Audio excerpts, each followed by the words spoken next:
Hello to everybody attending this panel, which was held from the Greek Documentary Association in with the Greek Film Festival, the Greek LA Greek Film Festival. We would like to note that this is the first documentary festival held in LA, so we're very proud to be part of this first documentary festival. And we have arranged for you a panel that is focused mostly on the industry of the US, just to get to know, because a lot of people from Greece and maybe other who is attending right now does not know, and we want to know more. So I just like to tell you that we will first begin with Mr. Andrew Herwich. I would like to a little bit present all our panelists here today. Andrew Herwich, which is the president of the Film Sales Company, a New Yorker-based sales agent, financier, producer, and distributor, known for tailor-made strategies across film and television. And previously, he spent 6 years at Miramax as head of film acquisitions and co-productions and began his career in entertainment law. So I would like to address first to Mr. Andrew Herwitz some questions. He will answer us, and then you have a very small time, little time to wrap up some questions if you have, because unfortunately we will not have a lot of time with him since he has to leave. And then we will continue with Mr. Gary Glassman, Mr. Konstantinos Kabouroglu, and Valerie Kondakos, which I will probably present to you after the discussion with Mr. Andrew Herwitz. So, hello, Mr. Yeah, Herwitz. It's lovely to have you here today with us. And the first question I would like to ask you is, can you give us an overview of the documentary market in the US and how it has changed over the past 5 years? yes. It used to be terrible and now it's worse. Okay. That's, I mean, but I'm not panicked for the long run because I know our industry is cyclical and there are always peaks and valleys, and this is definitely a valley. I think one reason is a lot of the streaming platforms are producing most, if not all, of the content they want, and so aren't really looking for third party content to buy, except in rare exceptions. Um, and for foreign language films, it's even worse. There was a time where there were many platforms that robustly bought foreign language films from all over the world. HBO, Showtime, sometimes Sundance Channel, and then a lot of more art house theatrical distributors who would release films theatrically and then try to exploit other rights after the film had received a certain amount of publicity and recognition. Um, the only one of those places that still, of the television branded places that still buys foreign language, I think it's HBO, and I'm hard pressed to remember the last one they bought. Um, Showtime doesn't exist. Sundance Channel doesn't exist in the form it used to be in. Um, and for the more art house distributors, the theatrical market for all kinds of movies is so terrible in this country, um, because the number of theaters certainly, it had begun to decline before COVID, and then as a result of COVID, there was a dramatic decline. Um, and if you look at what's playing at local movie theaters, even in New York, where I live, or LA, where many of you are located, I mean, it's mostly the same big tentpole movies playing at every theater, large and small. The so-called art house theaters are showing Marty Supreme just like the multiplexes are.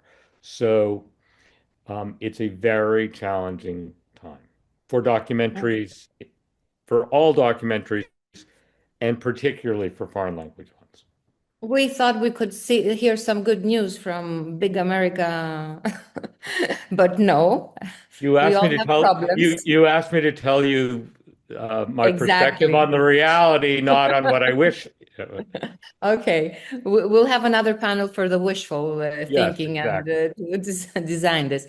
I would like to tell, because I will ask you two more questions, and I kindly ask our audience, in case they have any questions for Mr. Andrew Herwitz, they have to send us through text from the chat. So I would like the second question to address to you. As a distributor, we have done from our Greek documentary, the members of the Greek Documentary Association, some catalogs, which we have sent it to you.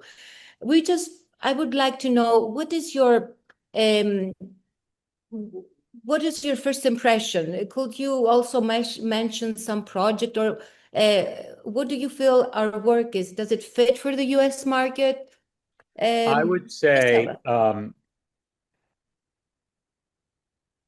I'm it, in terms of films I'd like to see, and I'm sure I'd enjoy. There were many.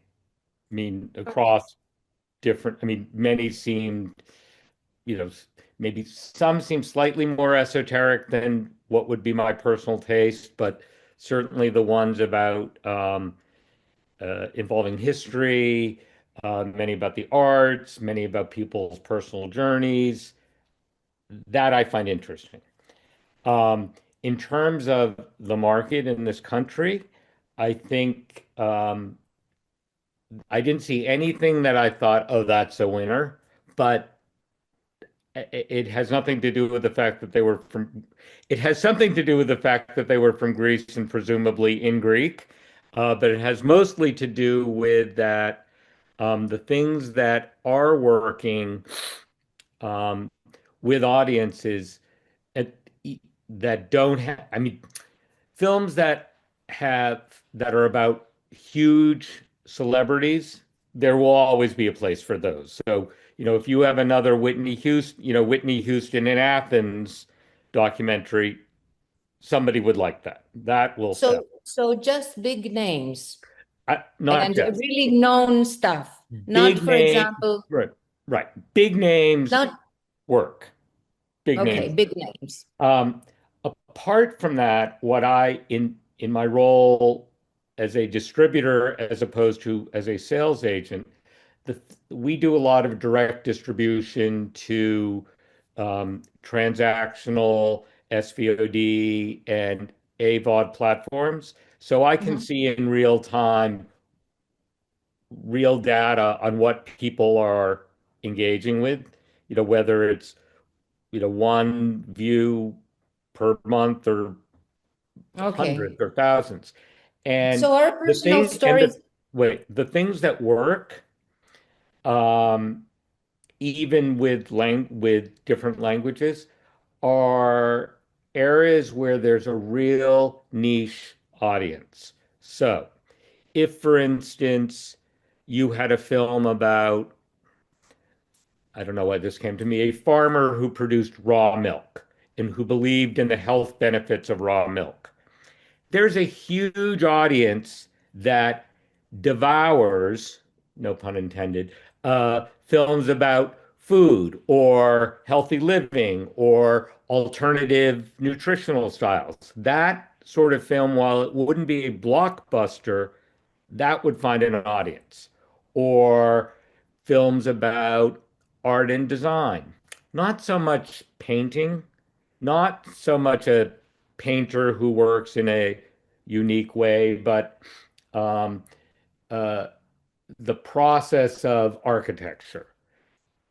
Architects, and there are many, want to see films about other architects and so on. So what I'm trying to say is that in a way, the more niche you go and are directed, the better chance you have to know that there's an audience out there for your film and know how to, through social media and publicity, reach that targeted audience. When you say, oh, it's a film for everyone, that makes it nearly impossible because how do you reach everyone? You don't have the funds to reach everyone. Hopefully, you have the resources and connections to reach people who are very involved in the world of raw milk or cheese or whatever it may be that's a specialty. It's Uh, very interesting because in Europe they tell us, oh, you cannot sell this because it's too niche. well, We right, have been and that's why but that's because the market is so lousy here that nothing has the potential to appeal to a broad audience. So we really have to work first by finding a niche that, even if the film weren't good, would want to see the film because they're interested in the topic and they can't get enough. Another thing is, race car driving. People love race cars. I don't. Many do. Sailing. Yeah, um, a lot of extreme sports documentaries still find audiences because the audience is pre-existing. The film, the you're not depending on the film to create the audience. You're tapping into a pre-existing audience that wants that kind of content, that yearns to see more in a particular world. okay. The last thing I would say about your catalog is it does understandably, feel very much geared towards a Greek audience. I mean, which makes sense. But um, a movie about, and there wasn't one in yours that I saw, but a movie about homelessness in Athens, for instance. Or There's homeless, dementia, what? Or or dementia. dementia. Dementia. There's dementia in this country. There's dementia in Yugoslavia. There's dementia in China. There's not a great yearning to see a film about something that exists everywhere in a foreign country. There's a greater interest in seeing a story that might exist anywhere, but needs to exist there. So somebody scaling, if you're into mountain climbing, if somebody is scaling some huge mountain somewhere in Greece, um, and it's a unique story of the person and the mountain and the challenge, that even though it takes place in Greece, that feels like it would have more of a universal appeal because people are interested in the underlying topic. Whereas if it's something that's so broad, like dementia or homelessness or inflation or things that affect people in every country around the world, it would be harder to get an audience. Okay, great. Thank you very much. I have some questions. If you want to make questions, we cannot take so many, but you have to press. It's from the Q&A function. I have a question. How about the academic market? Do the universities and libraries are still interested in acquiring foreign language documentaries? Some, yes. Um, there's a little more flexibility there. We work a great deal with Canopy, which is a Mhm, subscription educational streaming service. mhm. Um, and we certainly see a lot of requests from them for some of our foreign language documentaries. Another area is airlines. I mean, the what I was going to say was for Greek language films, the obvious airlines are ones that do a lot of travel to Greece. So, Olympic for sure. And some of the other international carriers from this country that service Greece regularly will probably buy some Greek language films because they realize a fair number of their passengers traveling back and forth to Greece will speak Greek. You said before that if there's a big audience, for example, we can go like niche. For example, Greeks have a lot of documentaries of Greek driven, and we have a big US community Diaspora. in America. If you had such a documentary, how can you reach this? Well, when you Greek. say Greek driven, what do you mean by Greek driven? Greek driven is about the charcoal makers in Ikaria, for example, who is a Greek topic that Greeks would love to see, or would love to see something about their history. And it's oriented to these people. Is it possible? Are there channels for this? Because there's a lot of these films made Yeah, from I mean, Greeks. those are, you can make those available. I mean, and we do that. You can make those available on a variety of platforms like Amazon Prime and iTunes and Tubi and Google and so on. Um, and if you know where to find the audience that's interested in Greek charcoal making, wherever that is, um, you may get some viewership. But I, I think that for the Greek diaspora, as for other diasporas in this country, um, they they tune more to local stations back home that they Mhm. access online. It's Okay. not so much about the American market. It's then Mhm. if they're looking for particular content or even news about what's going on in Or maybe Cyprus work or at the platform of the right. digital platforms. Okay, so if we don't have any other questions for Mr. Andrew Herwich, we will move on. Okay, thank you. I'm sorry to have been Thank depressing, you very but much. hopefully It's next year okay. we'll have better news. Thank you. Thank you for your insight. Thank you Thank very you. much. Bye-bye. So we will continue. It was very interesting because we all hear from Europe that we don't want niche, and suddenly there's a person here telling us that we want niche. But the difference is what we define as niche. We define as niche as something to be in Europe. They say if you have, for example, as Mr. Herwood said, a Greek farmer and having dementia and being outside, and we explore my father having dementia. This does not work. It's everywhere. But what he means about niche is to take large interest groups and create content for them. So let's have this in mind. I'm talking to our Greek audience at the moment. So, Mr. Gary Glassman, we will continue with Gary Glassman, who is an American documentary filmmaker, an executive producer, and president of Province Pictures. His work focuses on long-term science and history storytelling for major broadcasters, including PBS, Nova, Discovery Channel, History Channel, and the BBC. He is a Writer Guilds of America Award winner for Secrets of the Parthenon.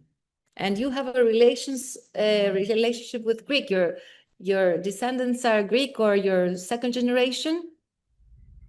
Yes, Correct. I actually just got my Greek citizenship, so yeah. Congratulations. Thank you, Congratulations. thank you.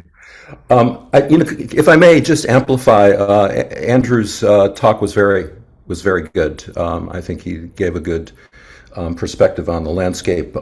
But I would just also add that if you're in this business to make a lot of money, you're in the wrong business. If you want to, if you're passionate about filmmaking and around particular subjects, then it's a wonderful life if you can create it. And the other thing I would just say is that ever since I've been making films now for 40 years, and I have heard every every year, oh, this is the worst time ever.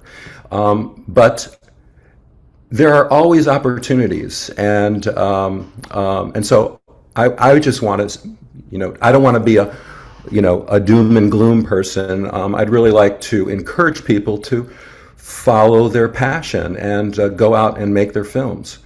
So I'll just start with that. Okay. Thank you. This is very good news for us and inspiring.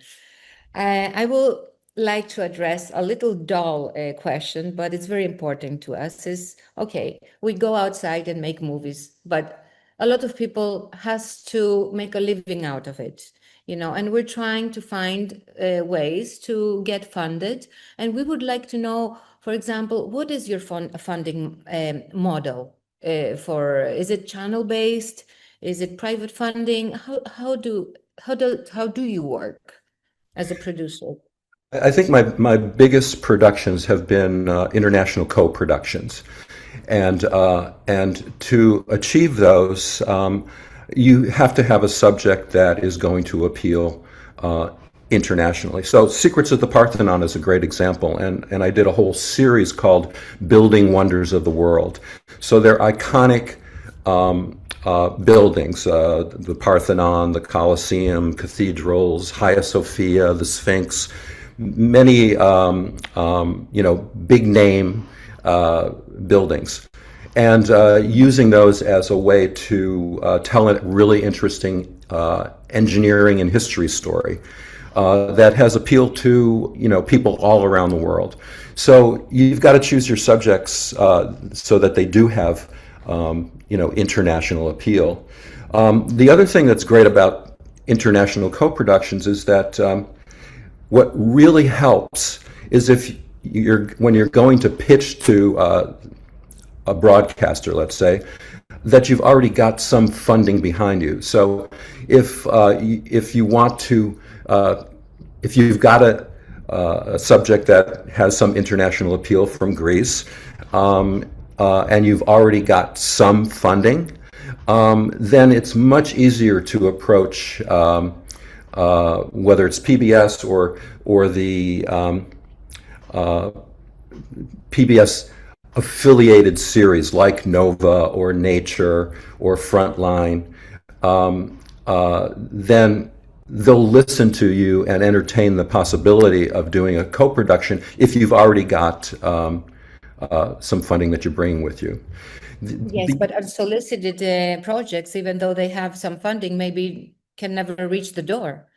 Well, What happens with that? I think it so for me, when I was doing my international co-productions, I had partners, and I did a lot of them with Arte in France, and so I worked closely with production companies in France.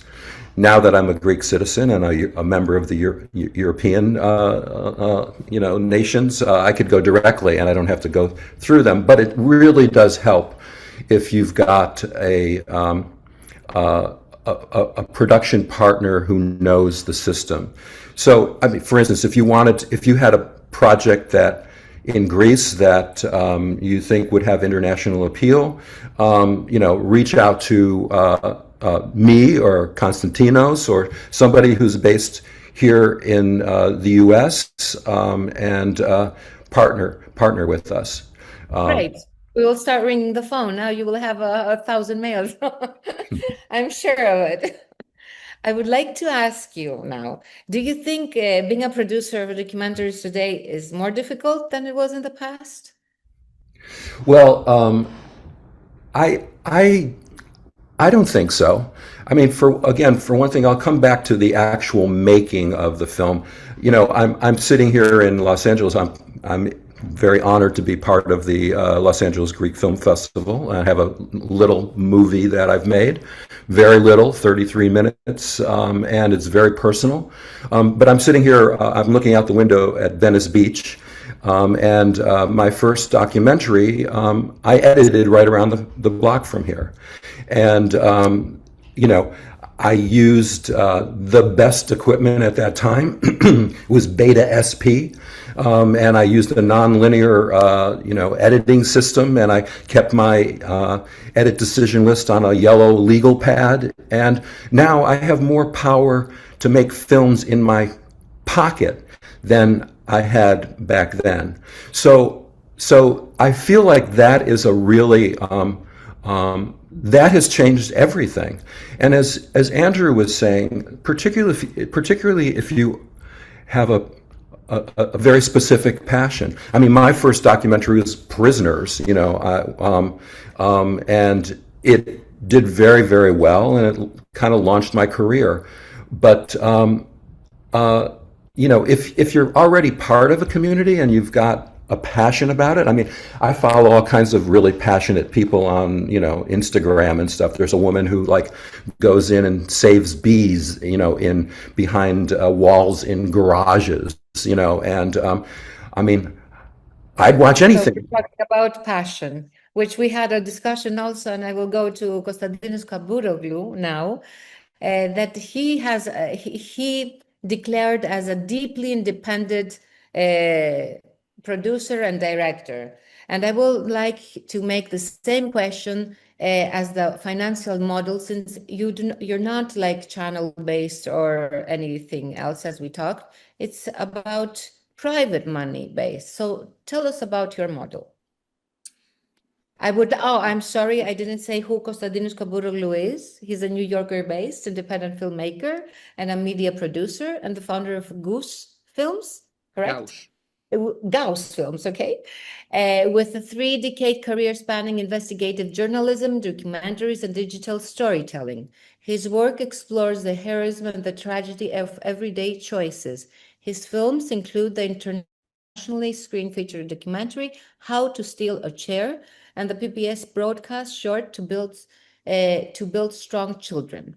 So tell us your opinion, and not your opinion, what is the financial structure that you work with?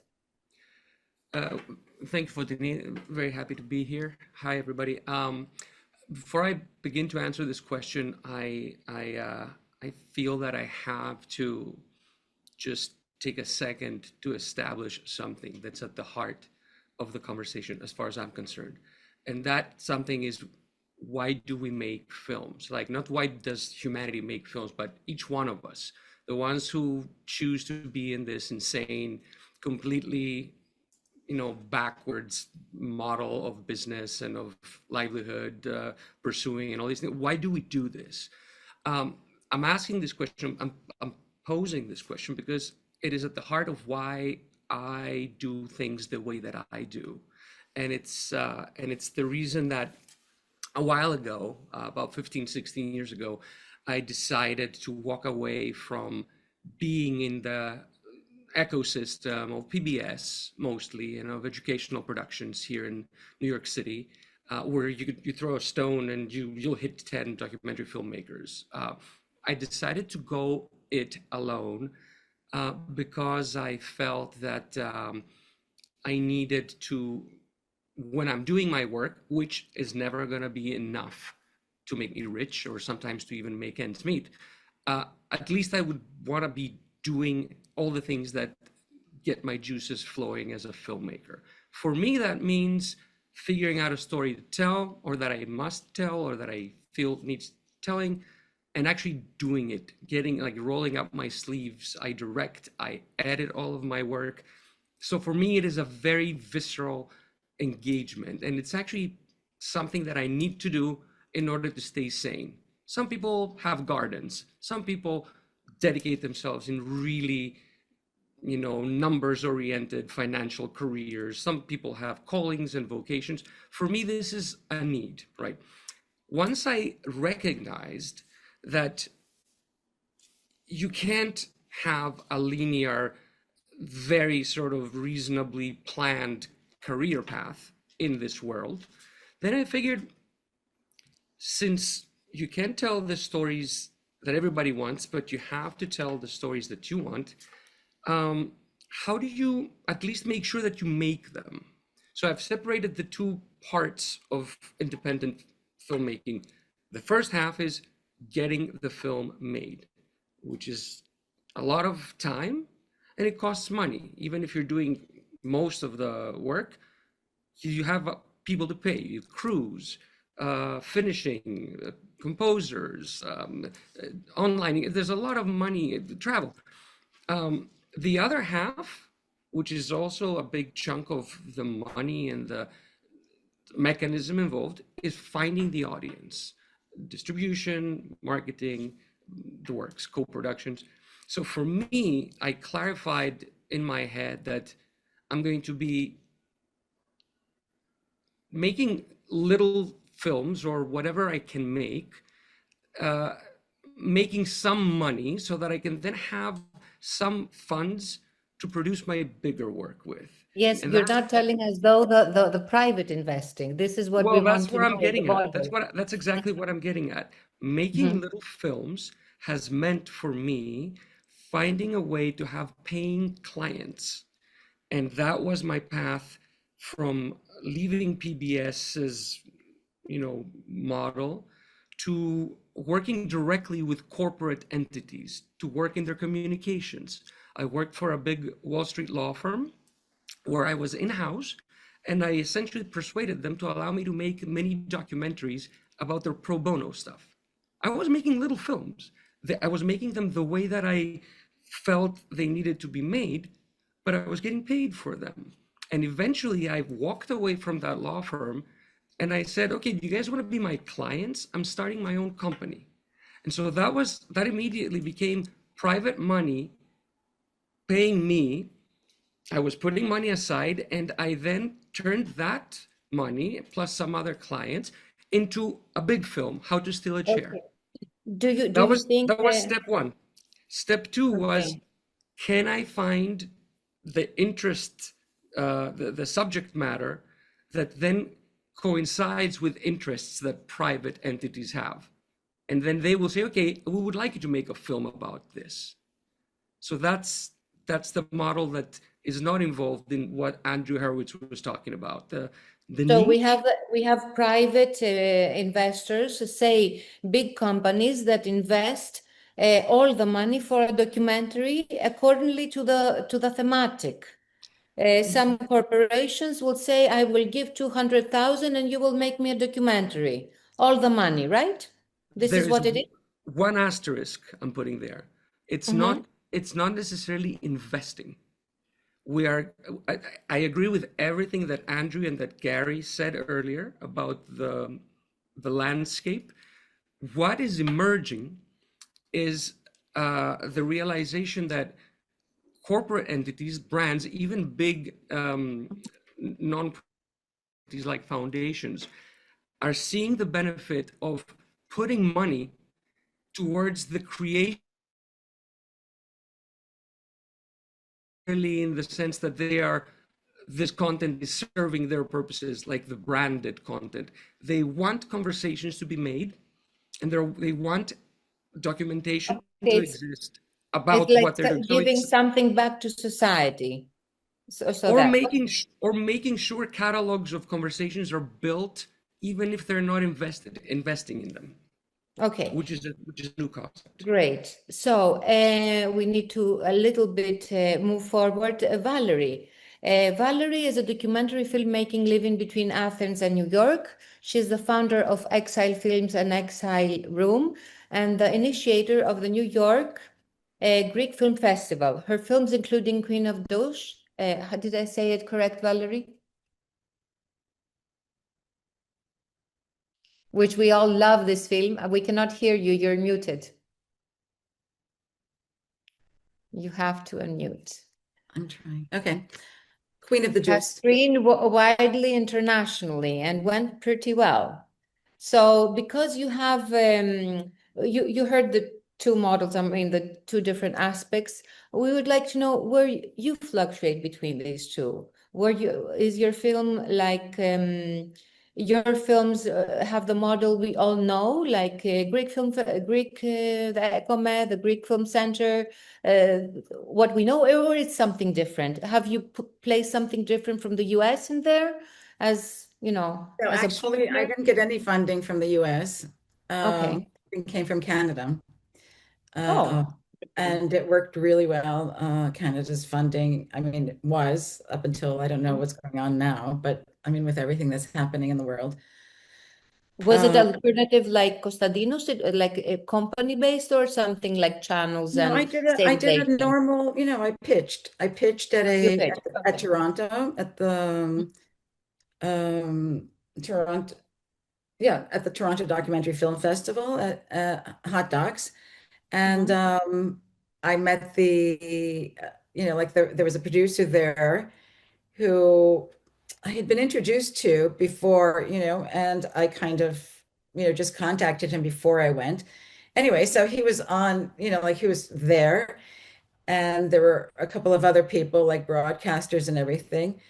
And they liked the idea and they went for it. And the producer, knowing the commissioning editor from the documentary channel, decided to go in on it.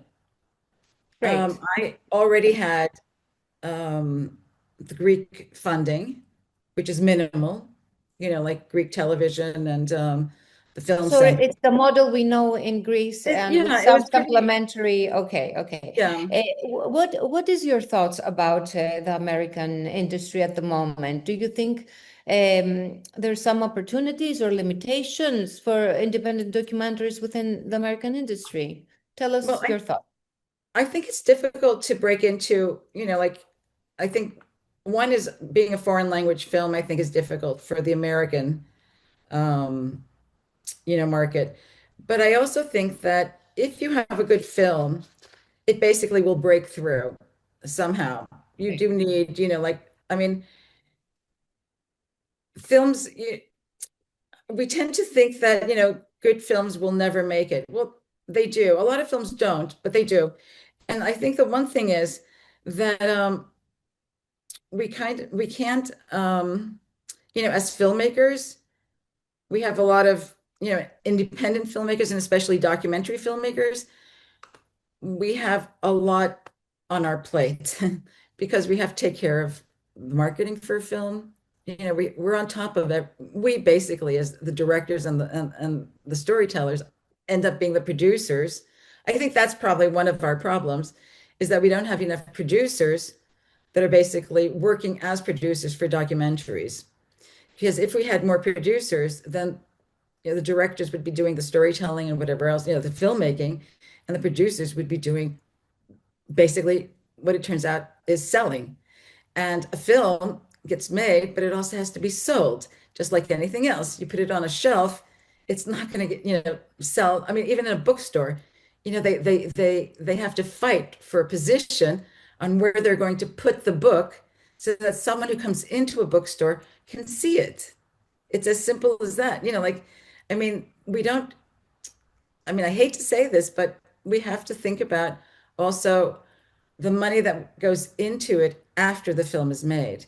And I think for documentaries, it's never been really important that, like this. I mean, I'm thinking about now, I mean, I shouldn't, but anyway, I will bring up this example of Melania. It's a $30 million documentary and a 45 million promotional budget. Really? I mean, what are we talking about? Like, I mean, he's the businessman. Trump is the businessman, so he knows exactly what like it was 30 to 45. I mean, so it costs whatever, like three times as much to promote it. I'm not saying that we should do that, but that's the reality of if you want to break through in a market these So, days. so what would you advise our Greek people? Well, Our Greek creators, producers towards the American market? What is that we should be careful or we should not be up in the skies and going, oh, we will make it in the American market and well, I think that they're two different markets. When you talk about the Greek American market, it's very different from the American market. It has nothing to do with the American market, right? I mean, the Greek American market is more niche than niche, right? Because it's not even, it's beyond niche.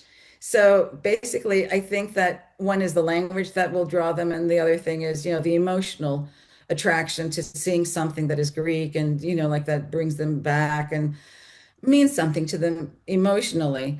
But and that can be done very, I think that if there was a group of people, like two, three people who sat down and did some kind of it's like a distribution company would try to find who their, the people are that they want to approach. So in some ways, it's up to someone to sit down and work with the various embassies. I don't know who has a database of who the diaspora is in various places in the States. You've got the big places like San Francisco, Chicago, New York, blah, blah, blah, blah. And you try to do a database so that you can create your own audience, and then you can, target them and have your catalog. I mean, but you're getting into a different kind of, you're talking about something completely different. So distribution, it's something that Andrew probably would be able to talk about and give, information on it and advice on how to go about doing something like that. But that's one thing. I think that, I think that you just have to, I don't know. I mean, the film that I made, Queen of the Jews, was a Greek film, but it went beyond being a Greek film, right? So it was released in New York. It had like 2 weeks because the distributor wanted. I mean, I was surprised. I didn't think that it would be distributed, but it got like 2 weeks or 3 weeks in New York. But like I didn't have the backing to be able to go further with it in terms of, again, the marketing and so forth and so on. I mean, they were willing to put in so much, but they weren't able to do more than, like, I don't know, I would say the minimum, which is fine. It's good for me. I'm not complaining. But I do think that we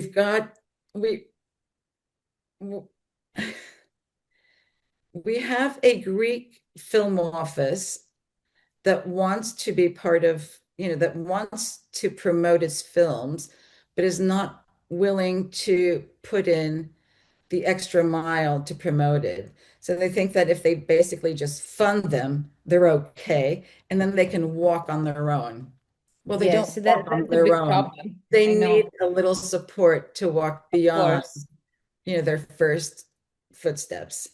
I think they have starting to understanding this because a lot of people have been throwing this to them. So I think they're realizing it and they will do something about it. I want a little bit to wrap up this and go to the Q&A because we don't have much time and some people might want to ask some questions. So if they want to press the button for the Q&A. Somebody is asking about, again, a very niche documentary for a Greek American folk museum, George Katsaros, whose career in the US spanned from the first record in 1919 until the end of the life of 1990s. Well, I think Andrew answered this. This is about for the Greek diaspora, and the audience is scattered around, and I don't know if I can answer something like that other than what he said. If you want to come in and say something about it, yes, Gary. If you want, turn on your microphone. Yeah, I mean, I would say that depending on how the story is told, I don't know the musician, and I don't know what the availability of documentary footage or archival footage, or if there's an idea about doing recreations, or I don't know what the approach is, but the idea of coming to America is something that can rise above the specific, Greek experience. I think it needs to be, very specific so that it's a good storytelling. But immigration in the United States right now is a big topic, and showing some story of an immigrant coming here and relying on his talents and breaking through and having a successful life here is something that would, I think, appeal to a lot of people. So, but again, it depends on how it's told. The charcoal makers, which I saw here, was more of an anthropological film, and would be interesting in terms of a museum. But that would, I'm sorry to say, it doesn't have any kind of popular appeal. It just would not have popular appeal because of the way the story was told.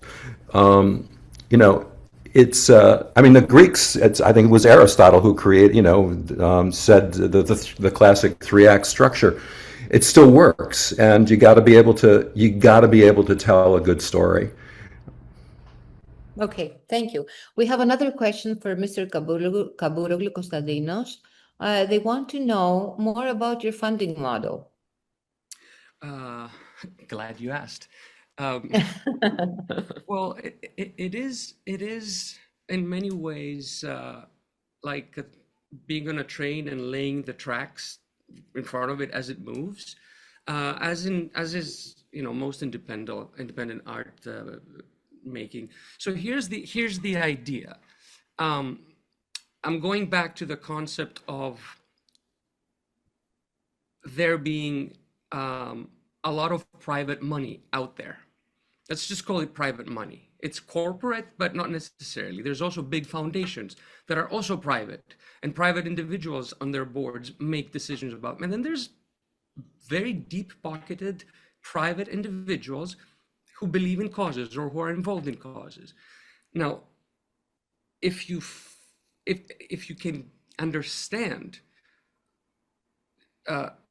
how these people with the private money are interested and how they connect to a specific subject matter, and the way that you see that subject matter is, I guess, in the same frequency as theirs, then you can have a conversation about whether they're interested in funding such a project.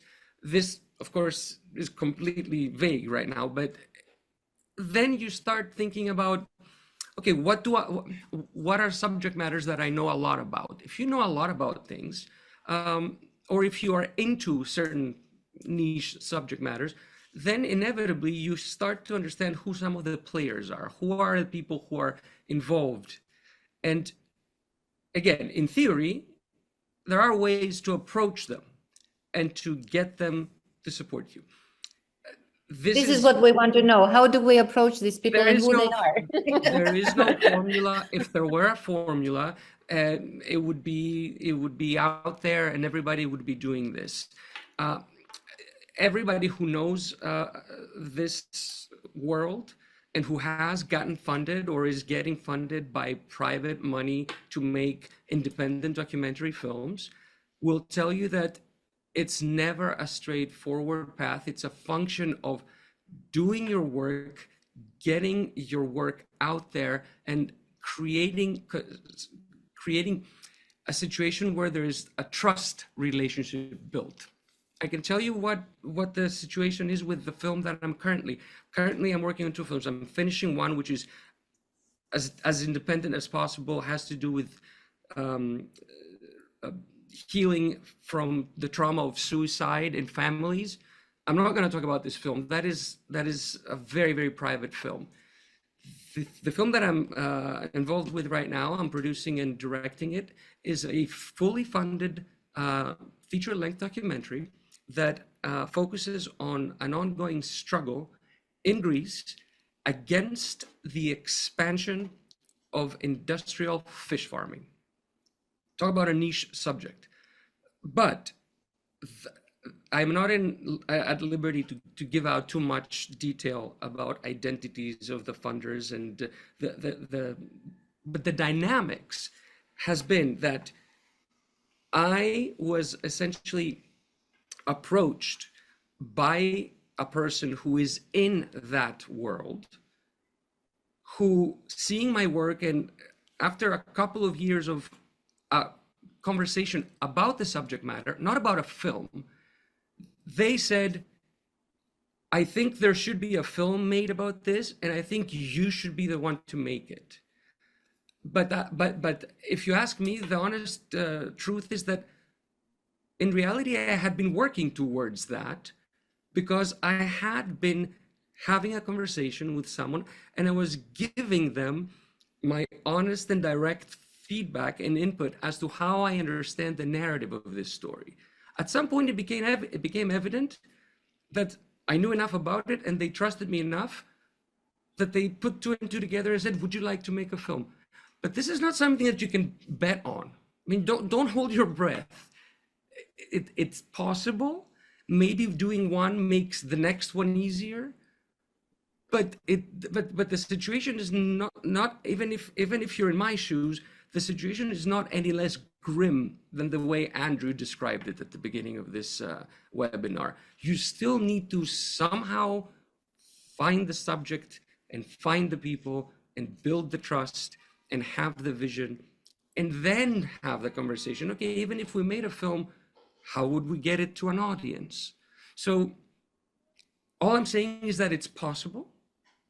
I am not the only one who's doing it. I am living proof that it is possible, and it is possible to do it and have 100% editorial control over the film. That's the idea.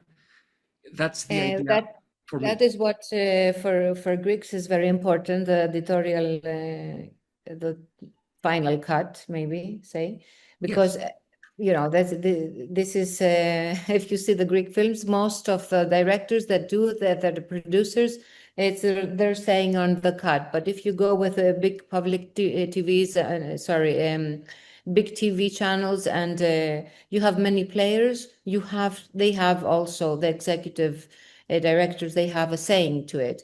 But what I think the people wanted to know is, for example, private money in Greece, we have 2-3 organizations, and we say, okay, the applications is this year, like Ford, like Catapult in America, that they're known, and we know that they have money, they give not so much, but they do have some money. It's a funding system that we know. You're talking about now another thing that is happening on that many private companies are interested in creating content. They're out of the box and they're waiting there to make, how do we find these people? I mean, it's just by instance that you went to this company, make some corporate videos, and then they said, oh, I like your work, let's do it. So this is not a really safe place, or it's just by chance that this is happening. It's not a norm. I mean, Well, I would beg to differ. It's not by chance. Definitely not safe, and definitely um, not the most rational way to pursue a livelihood or a career path. But it is not coincidence, because everything, in my opinion, all of these things are a function of who you are, where you circulate. I mean, everything is about connections. It's just different kinds of connections. I mean, it's connections to get on the radar of entities that engage in co-productions, right? It's connections to be seen at film festivals, to be considered by distributors or by funders or executive producers. All of these things are connections, but it's also connections to be immersed in little worlds which attract you, which you find interesting, and where you then find the pathway to the people who could be the funders of stories.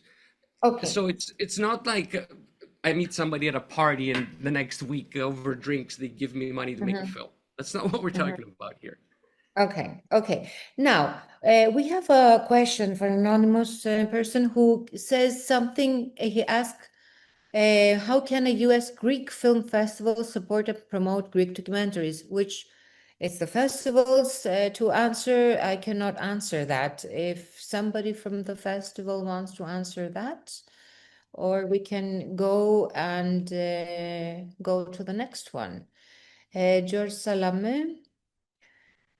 How do an American producer distributor view the title of the talk Mediterranean Narratives?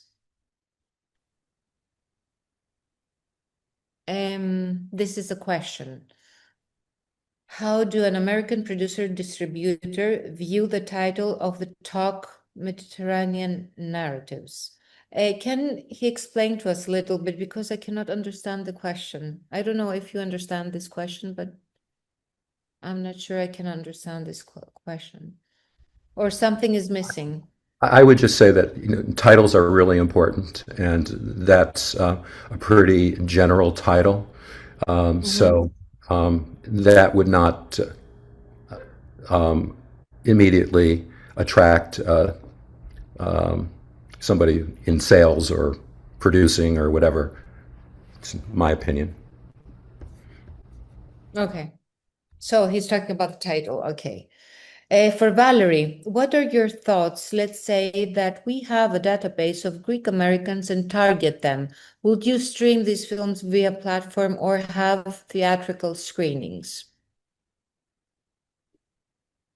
Well, I think you could do both. I think that if you have a place like New York or, Chicago or places that, Los Angeles, you've got, big Greek communities, you can do some screenings if you can find the theaters to host the screenings. But I definitely think that streaming is a way to go for these Greek films because it allows people to just, have a choice to go online and find a film. If you have a catalog, they can look through it and find films and watch them. I mean, why not? They do it for everything else, Why shouldn't they be able to do it for Greek films as well? Okay. So, if there's anything else you need to say from the panel to our Greek audience, it's almost time to wrap up our panel discussion. I would like to thank everybody, the panelists that came here today and shared some thoughts about the American industry, all the input you gave us, also the participants that are many, as I can see, and we thank them too. We hope next year to be somewhere close by to a physical place and see each other. And It all come to Greece next year. yeah, let's do it in Greece. That would be great. Um, okay, and thank you very much again. Thank Have a you. lovely night and lovely day. I don't know where you are. I mean, you're in LA, so have a lovely day. For us, it's night here, and it's raining pretty hard. It is, yeah. Yeah, it is. So Hearing thank it. you again. Thank you very much. Thank you. Thank you. Bye. Bye.